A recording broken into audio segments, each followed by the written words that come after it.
Today I am going to teach you a very important topic, that is unification of Britain. Britain का unification होने के लिए कोई movement नहीं हुई थी, कोई नेशनलिज्म की फीलिंग डेवलप नहीं हुई थी। जैसे हम लोग पढ़े यूनिफिकेशन ऑफ जर्मनी और यूनिफिकेशन ऑफ इटली, वहाँ यूनिफाई करने के लिए काफ़ी पॉलिसीज़ डेवलप करनी पड़ी, पॉलिसीज़ को इम्प्लीमेंट करना पड़ा। लेकिन ब्रिटेन को यूनिफाई करने के लिए वो सारी बातें नहीं। और दूसरी बात कि इसको समझने के लिए ब्रिटेन के मैप को पहले समझेंगे हम लोग। ये देखिए ब्रिटेन का मैप। इसमें सबसे पहले ये बताना चाहेंगे कि ब्रिटेन को यूनिफाई करने में कौन कौन से नेशंस थे जो ब्रिटेन को यूनिफाई करने में हिस्सेदार बने थे। ये है इंग्लैंड, ये आइलैंड नेशंस हैं। और ये जो ब्रिटेन है, इंग्लैंड है, इसके ऊपर स्कॉटलैंड है, यहाँ इंग्लैंड के पास में वेल्स है, और इधर है आयरलैंड। ये पूरा आयरलैंड है। ये कुछ नहीं, ये आइलैंड नेशंस हैं और इंडिपेंडेंट है, और ये पूरी तरह से एक दूसरे से डिफरेंट है। यहाँ पे काफ़ी डिफरेंसेस हैं, एथनिक बेस पे डिफरेंसेस हैं। एथनिक बेस पे डिफरेंस ये इसलिए है क्योंकि यहाँ पे प्रोटेस्टेंट्स हैं, इनकी मेजॉरिटी है। यहाँ पे कैथलिक्स हैं। फिर आयरलैंड में यहाँ पे मेजॉरिटी है कैथलिक की, और यहाँ पे कुछ नॉर्थ पार्ट में, आयरलैंड के नॉर्थ पार्ट में प्रोटेस्टेंट मेजॉरिटी में है। दूसरी बात, यहाँ इंग्लैंड में इंग्लिश लैंग्वेज बोली जाती है, स्कॉटलैंड में स्कॉटिश लैंग्वेज बोली जाती है, आयरलैंड में आयरिश लैंग्वेज, वेल्स में वेल्स लैंग्वेज। तो ये लैंग्वेज पे और एथनिक बेस पे और इनके कल्चर के और पॉलिटिकल जो पॉलिटिकल इंस्टीट्यूशन थे, उनके काम करने का तरीका भी काफ़ी डिफरेंट था। तो इसलिए काफ़ी डिफरेंसेस थे, लेकिन फिर भी ये किस तरह से यूनिफाई हुआ, ये एक स्ट्रेंज केस है। तो ब्रिटेन की यूनिफिकेशन को एक स्ट्रेंज केस के रूप में माना जाता है। क्यों? क्योंकि यहाँ पे डिफरेंसेस थे। तो सबसे पहले हम जानेंगे कि ये इंग्लैंड जो है, यूनिफिकेशन के बीच यहीं पड़ी, इंग्लैंड ही पूरा यूनिफाई होकर ये बन गया ब्रिटिश आइजल्स बन गया। तो इंग्लैंड जो है, यहाँ पे हम लोग जानते हैं कि पहले ही इंडस्ट्रियलाइजेशन हो गया था, और ये बहुत ब्रिटेन जो था वेल्दी होने लगा था because of industrialisation. England has become rich, wealthy and powerful also. ये पावरफुल भी हो गया था, पॉलिटिकली पावरफुल भी था और वेल्दी भी था। तो इसलिए इसने सोचा, इंग्लैंड ने सोचा कि क्यों ना अपने इंग्लिश डोमिनेंस को अदर जो आइलैंड नेशंस हैं वहाँ पे भी डोमिनेंस इस्टेब्लिश किया जाए। तो इसका पहला स्टेप ये हुआ कि जब इंग्लिश पार्लियामेंट ने, यहाँ मोनार्की सिस्टम थी, तो इंग्लिश पार्लियामेंट इस्टेब्लिश हुई और उसने मोनार्की के पावर को सीज कर लिया। कब? 1688 में। यानी कि यहाँ पर अब डायरेक्टली इंग्लिश पार्लियामेंट रूल कर रही थी। मोनार्की किंग थे, लेकिन उनको काम करना था कॉन्स्टिट्यूशन के हिसाब से और पार्लियामेंट के हिसाब से उनको काम करना था। तो मोनार्की की पावर सीज हो गई और इंग्लैंड जो था पॉलिटिकली यहाँ पे क्या हो गया, पावरफुल हो गया। अब ये सोचने लगा, और यहाँ पे प्रोटेस्टेंट्स थे।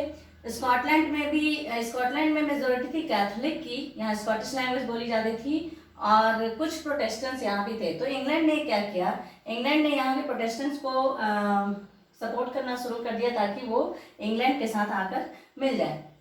लेकिन यहाँ पे कैथलिक थे जो हमेशा प्रोटेस्ट करते रहते थे अपने इंडिपेंडेंस के लिए, वो इंग्लैंड के साथ मिलना नहीं चाहते थे। लेकिन एक्ट ऑफ यूनियन 1707 में जो एक्ट हुआ इंग्लैंड और स्कॉटलैंड के बीच में, इस एक्ट के तहत स्कॉटलैंड जो है इंग्लैंड के साथ मिल गया और ये यूनियन ऑफ ग्रेट ब्रिटेन में शामिल हो गया। स्कॉटलैंड, वेल्स पहले ही शामिल हो चुका था। तो अब ग्रेट ब्रिटेन जो है, आप लोग हमेशा कंफ्यूज रहते हो कि ग्रेट ब्रिटेन है, यूनाइटेड किंगडम है और इंग्लैंड है, सब एक ही है। नहीं, यहाँ पे समझना होगा, ये है इंग्लैंड, लेकिन जब इंग्लैंड स्कॉटलैंड के साथ मिल जाता है और वेल्स भी इसके साथ है, तब ये तीनों कंबाइंडली जो आइलैंड नेशंस हैं कंबाइंडली कहलाते हैं ग्रेट ब्रिटेन। तो ये ग्रेट ब्रिटेन बन गया। उसके बाद अब बारी थी आयरलैंड की। अब इंग्लैंड सोचता था कि आयरलैंड को भी इंग्लैंड के साथ मिला दिया जाए और इसी ग्रेट ब्रिटेन में मर्ज कर दिया जाए। तो यहाँ पे नॉर्दर्न आयरलैंड में थे प्रोटेस्टेंट्स, उनको हमेशा इंग्लैंड की तरफ से सपोर्ट मिलता था। सपोर्ट किस लिए मिलता था कि वो इंग्लैंड की पॉलिसी के अंतर्गत काम करे और उस इंग्लैंड के रूल को ही मान ले। लेकिन मेजोरिटी थी रिपब्लिक आयरलैंड जो था, ये साउथ वाला जो पार्ट था आयरलैंड का, यहाँ ये रिपब्लिक आयरलैंड कहलाया, और यहाँ पे कैथोलिक की मेजोरिटी थी, वो बिल्कुल इंग्लैंड से मिलना नहीं चाहते थे। यहाँ पे हमेशा प्रोटेस्ट होता रहता था, और लेकिन इनके प्रोटेस्ट को हमेशा दबा देने की कोशिश होती थी। तो इसका रिजल्ट ये हुआ,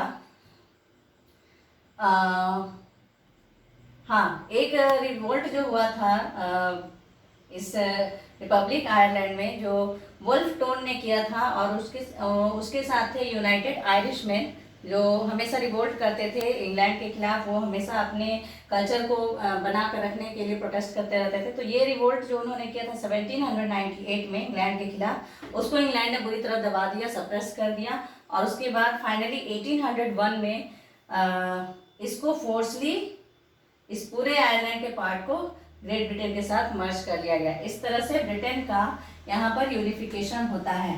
सबसे पहले स्कॉटलैंड, वेल्स तो पहले ही इसमें शामिल हो गया था, देन स्कॉटलैंड, देन आयरलैंड पूरी तरह से, जिधर यहाँ प्रोटेस्ट काफी हो रहा था, लेकिन फोर्सली इसको 1801 में इसको यूनिफाई कर लिया। और ये जब, हाँ, इससे पहले एक बात और, जब नॉर्दर्न आयरलैंड तो प्रोटेस्टेंट्स का था, तो ये पहले ही मिल गया था। जब नॉर्दर्न आयरलैंड मिल गया था इंग्लैंड, स्कॉटलैंड, वेल्स के साथ, तब ये कंबाइंडली कहलाया यूनाइटेड किंगडम।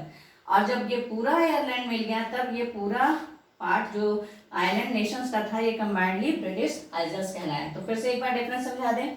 ग्रेट ब्रिटेन, जब इंग्लैंड, वेल्स, स्कॉटलैंड साथ हुए तो ये ग्रेट ब्रिटेन कहलाया, और जब नॉर्दर्न आयरलैंड इसके साथ मिल गया तो यूनाइटेड किंगडम, और जब सदर्न पार्ट आयरलैंड का भी मिल गया, तब ये पूरा कंबाइंडली ब्रिटिश आइल्स के नाम से जाना गया। तो इस तरह, लेकिन एक बात और, स्कॉटलैंड में जब ब्रिटेन ने कंट्रोल कर लिया उस एक्ट के बाद, एक्ट ऑफ यूनियन के बाद, तो वहाँ पे, यहाँ पर भी कैथोलिक्स थे जो हमेशा प्रोटेस्ट करते रहते थे।